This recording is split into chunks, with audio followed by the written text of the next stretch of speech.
The irony of today's assassination attempt on Donald Trump is that he is the candidate who pushes and advocates for political violence and has done, whether it's referring to shooting immigrants at the border or fighting like hell at the US Capitol. And as we know, him and the MAGA Republican Party have the support of the National Rifle Association, and they are dead against the banning of AR-15 style weapons, which was the weapon used to potentially assassinate Donald Trump at this rally in Pennsylvania. Now, it's being investigated as an assassination attempt, and so that's why I'm referring to it as that. But that moment, that Che Guevara moment that Donald Trump clearly attempted to make use of once he realized that he, was still alive and that he had a flesh wound to the right ear, where he pumped his fist in the air with blood on his face, being rushed off the stage by the Secret Service. These images are history-making and undoubtedly will have an effect on the election in November. And even Donald Trump's son, Eric, was the first to post that image on social media with the caption, "This is the fighter that America needs."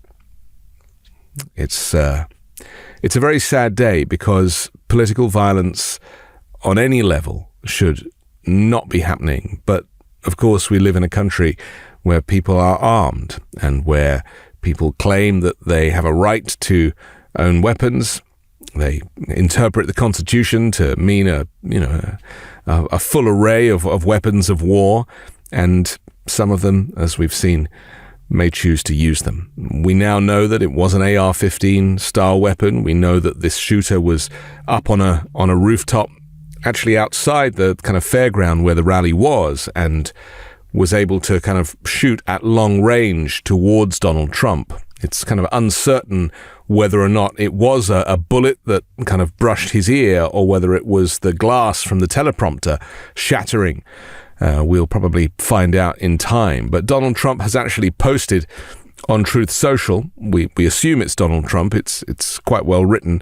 He writes, "I want to thank the United States Secret Service and all of law enforcement for their rapid response on the shooting that just took place in Butler, Pennsylvania. Most importantly, I wanted to extend my condolences to the family of the person at the rally who was killed and also to the family of another person that was badly injured. It is incredible that such an act can take place in our country.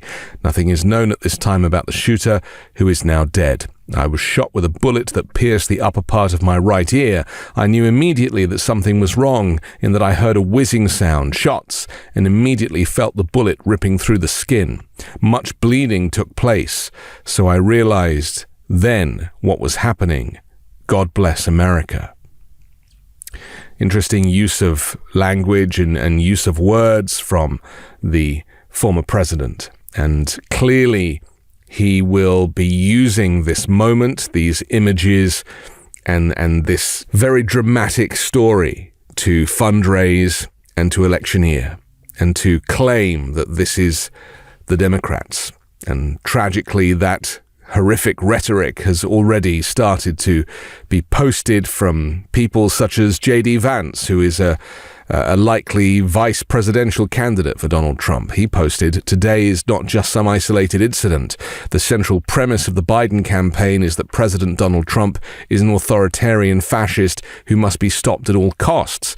That rhetoric led directly to President Trump's attempted assassination." I mean, that is simply not true.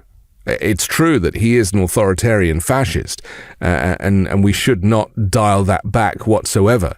And if you've read his manifesto in the form of Project 2025, you'll recognize that this far-right Christian nationalist, white supremacist view of America is exactly that. But nobody on the left has ever called for political violence. Nobody has ever suggested that Donald Trump should be assassinated. Nobody has ever suggested that people take weapons to a rally. You will remember that on January 6th, it was Donald Trump that wanted people to be able to bring their weapons to a rally. And of course, we now know that the Oath Keepers very much did do that. But this is where we're at. This idea that somebody who we know nothing about at this stage should be used as a platform to suggest that Democrats have suggested that this type of violence is necessary. And Ronnie Jackson, the former White House doctor or pill supplier, he posted, "Trump deranged left-wing lunatics that parade around MSNBC and other fake news outlets demonizing Trump and calling him Hitler are directly responsible for this violent attack on President Trump's life. They have blood on their hands. Enough of the violent rhetoric. America is pissed," he said. I mean, these extremist positions bear no resemblance to the language of Democrats or even journalists such as myself. We do not over-dramatize this moment in American political history. And as tragic as this event was, and we now know that not just the one person who died in the crowd, but 2 others are critically ill now in hospital, injured from the shrapnel or the bullets flying in the air. I mean, this guy fired off a lot of bullets from this AR-15 at long range. And so, it's any wonder that more people were not killed. But more disgraceful and sickening tweets from a sitting Republican member of Congress, this time Mike Collins of Georgia. He posted simply, "Joe Biden sent the orders."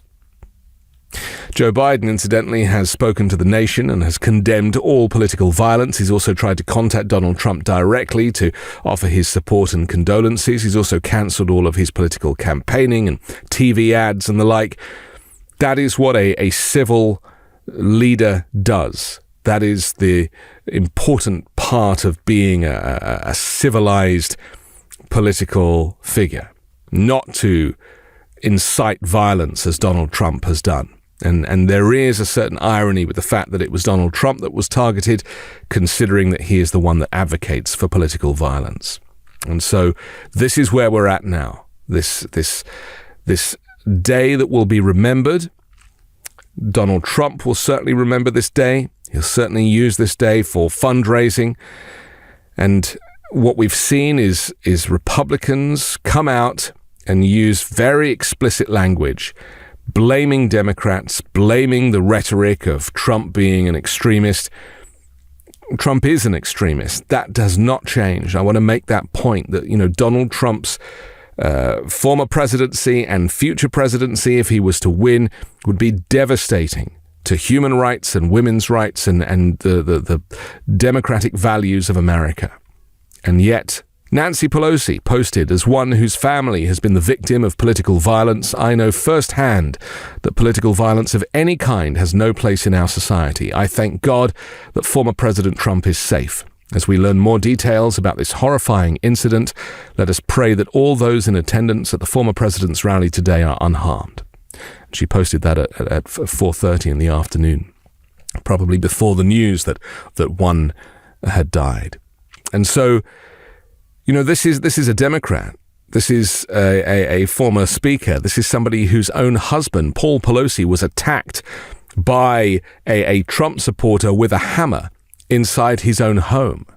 This is the reality of the political division in the US right now. And it is such that the media has been, failing to really expose what is happening, where political parties in the US, instead of vying for public support so that they can act in the public interest, are presented as political enemies. And you're either in one camp or the other. I personally don't believe that that's how the people are. And I believe that if you poll people nationally, you'll see that America is a far more progressive and respectful place than the media would have us believe. So we are reflecting, reporting on this news as Joe Biden has appeared on television saying there was no place in America for political violence. He's expressed concern for his Republican opponent and said he hoped to speak with him later tonight. And politicians from all across the political spectrum, people who agree on very little else, are coming together to say violence has no place in a democracy. I'm Anthony Davis. You can catch me on the 5 Minute News YouTube channel and podcast, on Wednesdays co-hosting Uncovered, and on Sunday on The Weekend Show with MeidasTouch.